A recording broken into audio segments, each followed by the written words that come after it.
I'll be back a little later with the latest on the day's headlines. But now, the news where you are.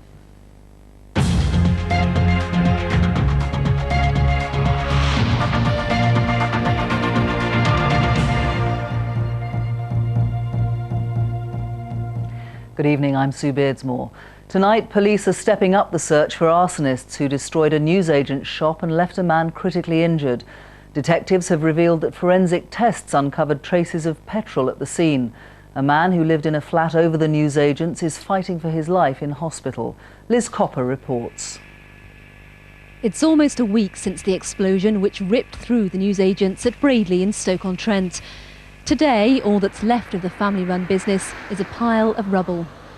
The owners, a Turkish Cypriot couple, the Kemalzades, have suffered racial abuse in recent months. They complained to the police about racist name-calling from some local youths. They've lost their livelihood. They feel under threat. But our officers want to catalogue every incident that the Kemalzades can tell us about, and we will revisit those incidents. And if the Kemalzades and others are able to tell us or identify people who are harassing them, then we will certainly revisit those people. 47-year-old Colin Salt, who lived above the newsagents, was trapped in the rubble following the explosion. He suffered 70% burns. Detectives say his life is hanging by a thread. At a news conference, police displayed a petrol can similar to two found inside the burnt-out newsagents. Detectives are keen to trace 4 youths seen running away from the explosion. Once a fire is set, it will take anybody.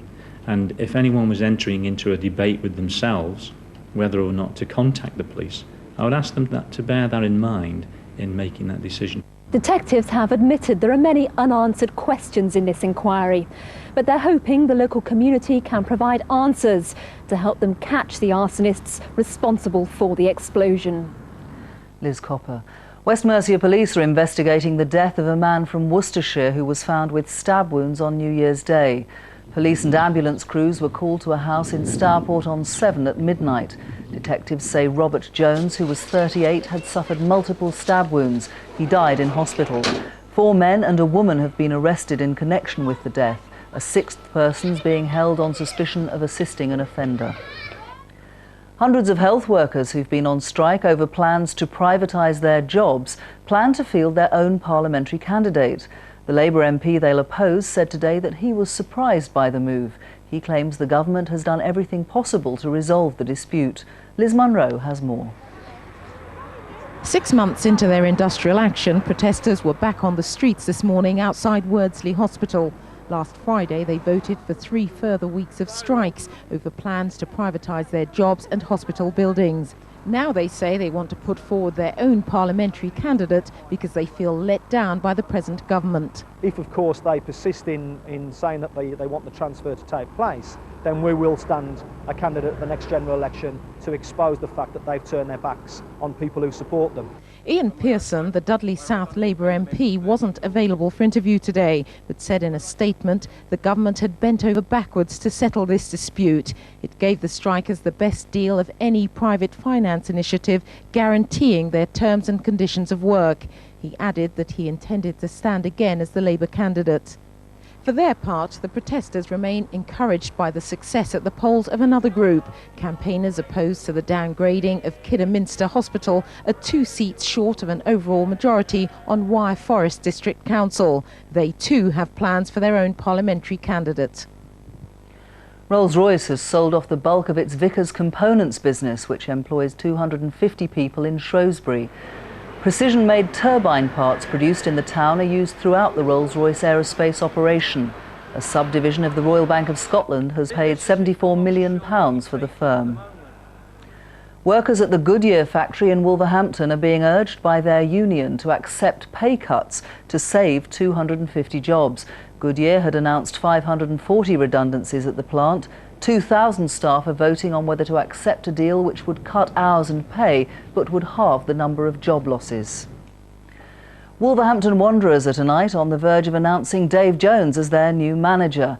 The former Southampton boss is ready to make a quick return to football management after being cleared of sex abuse charges. He's expected to be introduced at a news conference in the morning. Mark Chesworth reports. With his high-profile court case behind him and his name cleared, Dave Jones will return to football management tomorrow. There was no shortage of clubs willing to hire him, but it's Wolves who've got their man.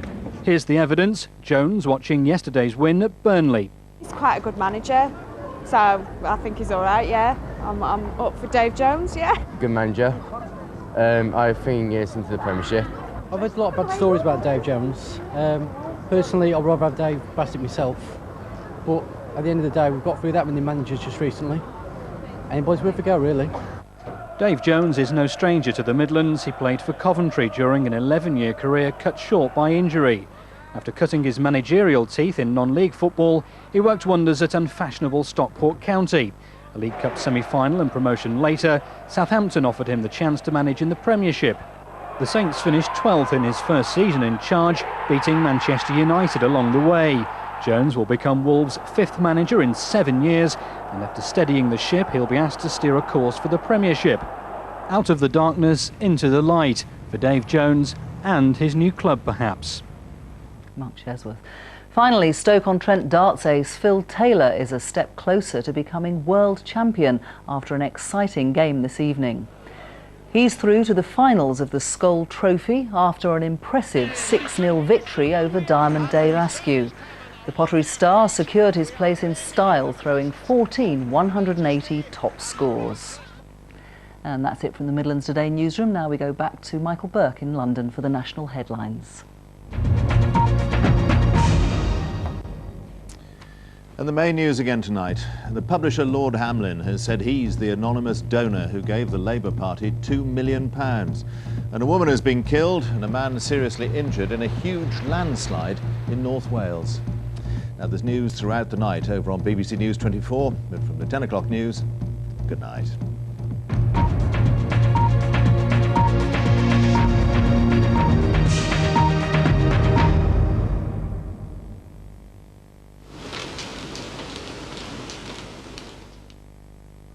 Good evening. Well, our weather is